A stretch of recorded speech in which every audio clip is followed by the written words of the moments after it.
नमस्कार। हमारे YouTube channel BC भिखारी पर आप सभी का स्वागत है।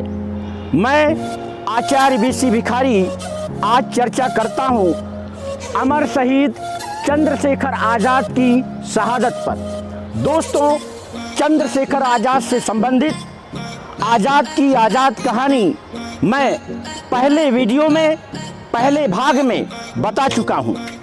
आज यह वीडियो का दूसरा भाग है जिसमें हम खुलासा करेंगे कि अमर शहीद चंद्रशेखर आज़ाद की शहादत का असली गुनहगार कौन है।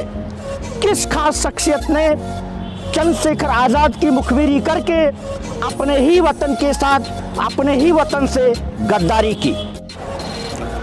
सैंडर्स की हत्या और असेंबली में बम कांड के अभियुक्तों सरदार भगत सिंह, राजगुरु और सुखदेव के लिए फांसी की सजा का ऐलान कर दिया गया था, लेकिन इन तीनों ही वीर सपूतों ने खुद के बचाव के लिए अपील करने से मना कर दिया। परंतु चंद्रशेखर आज़ाद ने इन तीनों ही वीर सपूतों के बचाव के लिए बहुत से प्रयास किए। चंद्रशेखर आज़ाद गणेश शंकर विद्यार्थी से मिले, जिन्होंने आज़ाद को पंडित जवाहरलाल नेहरू से मिलने का सुझाव दिया कि शायद पंडित जवाहरलाल नेहरू इस मामले में कुछ कर पाएं। गणेश शंकर विद्यार्थी के सुझाव पर आज़ाद जवाहरलाल नेहरू से मिलने इलाहाबाद उनके घर आनंद भवन पहुंचे और यही उनकी शहादत का, उनके अंत का कारण बना। दोस्तों, चंद्रशेखर आज़ाद के भतीजे सुजीत तिवारी उर्फ सुजीत आज़ाद के अनुसार और धर्मेंद्र गौड़, जो कि एक गुप्तचर अधिकारी थे, अपने रिटायरमेंट के बाद अपनी पुस्तक में कई नए खुलासे किए, जिनमें से एक था चंद्रशेखर आज़ाद पंडित जवाहरलाल नेहरू से मिलने इलाहाबाद उनके घर आनंद भवन गए और नेहरू से आज़ाद की काफ़ी बहस हो गई थी। पंडित नेहरू से आज़ाद की बहस का अर्थ साफ है कि पंडित नेहरू ने उन तीनों वीर क्रांतिकारियों का बचाव करने से साफ मना कर दिया। फिर आज़ाद पंडित नेहरू के आवास आनंद भवन से यहाँ अल्फ्रेड पार्क में आए और अपने एक अन्य मित्र सुखदेव राज के साथ आगे की रणनीति पर विचार करने लगे।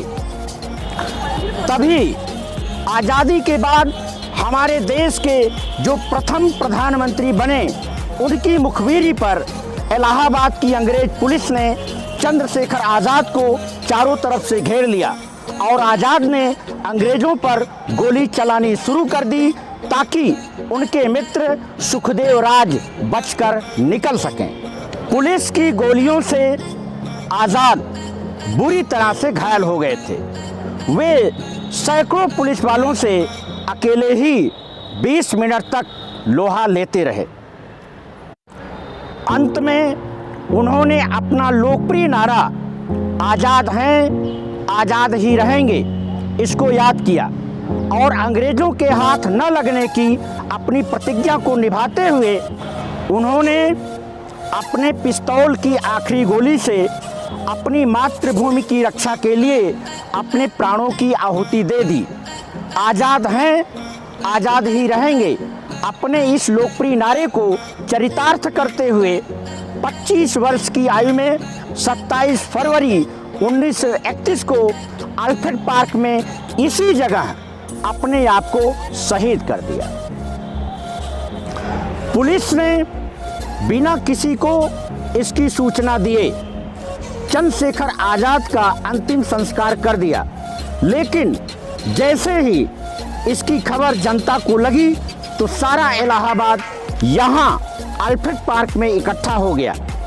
यह रही अमर शहीद चंद्रशेखर आज़ाद के साथ विश्वासघातपूर्ण शहादत की कहानी। दोस्तों, अमर शहीद चंद्रशेखर आज़ाद से संबंधित वीडियो के पहले भाग का लिंक नीचे दिया गया है। दोस्तों, ये अमर शहीद चंद्रशेखर आज़ाद से संबंधित वीडियो का सेकंड पार्ट है, दूसरा भाग है। तीसरा भाग हम कुछ दिन पश्चात बनाएंगे। तब तक के लिए आप सभी को नमस्कार। आपका आचार्य वीसी भिखारी, प्रयागराज। धन्यवाद।